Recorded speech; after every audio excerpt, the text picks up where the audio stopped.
Okay. So I know I don't usually trade Bitcoin, but at this point, since I have absolutely nothing to trade, it's what I'm looking at because realistically everything else doesn't have as much volatility as I'd like. And I'm a pattern trader, so I'm looking for patterns and I haven't really found anything that's convincing. So right now, Bitcoin's the only thing that's volatile and that's actually convincing. So I sold at this high here, and then I added another position as we're breaking this resistance area here, and you'll see why soon enough. And then I added another position here. So what I'm seeing bigger picture is a rising wedge.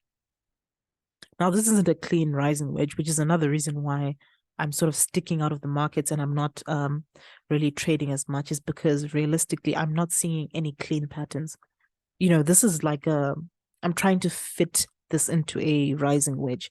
Typically, rising wedges, price will just start falling, and then here at this point, it just continues falling and it moves down to this point here, which would be our resistance. It would be our support area, and then we get out.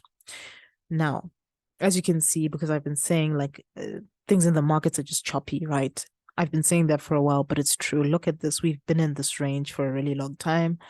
And remember, people trade differently. So a swing trader will say, oh, this is what I've been waiting for, right? That's their opportunity.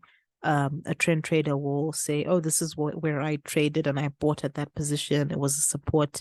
Support traders will say, I bought at this point here. So we all trade and there are different opportunities for everyone. For me, I'm a trend trader. I'm a trend trader in terms of my patterns that I trade. So I look at the trend.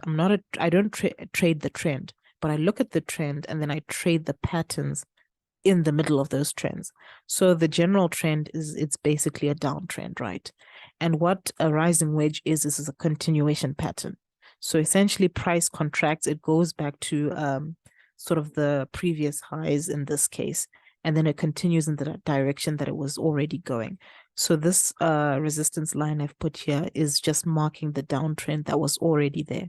So if we were in a downtrend and this pattern, this rising wedge, is a continuation pattern, it means price would be continuing to the downtrend. So that's what I'm essentially seeing. I'm targeting this area down here, right? I think that's the common sentiment about most people is that price is likely going down and that this is a fake out. We've reached these highs before and then price sort of just tanked down. So the assumption is that hopefully price will keep falling down. I hope it will over the weekend because this whole week I've just been paying in spreads and not spreads in swaps, right? Because I placed this trade last week Saturday. Here we go. I placed this trade last week Saturday, right? And nothing happened, nothing happened, nothing happened, nothing happened. And then I moved my stop loss down and then price sort of took me out. And then as soon as it got here, as you can see, I placed another trade. So basically we've just been in this trade the whole week. I was hoping for things to happen, but since February, there are a lot of fundamentals coming out. I'm assuming we're going to see a lot more action. What I'm going to do is just add another position if we break out to the downside here. So though I'm not a breakout trader or a swing trader, I do want to add my position. And that's what pyramiding is about. Pyramiding is basically that you take advantage when price is swinging in your direction. The thing with trading, and the only way you become profitable, is you really have to swing hard when things go in your direction. So you may not be trading most of January. This is actually the first trade of the year for me. So you may not have been trading this whole year.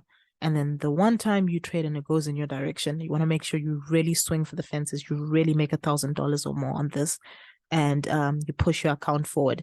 These are the kind of trades that you do that where you like really, really push to make, almost 2K on this, just swing, swing, swing, swing. And so as price is going in your direction, you add on to your winners, and then over time it balances out.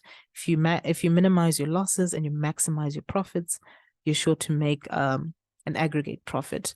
I hope that helps, guys. Thanks, guys, for sticking around.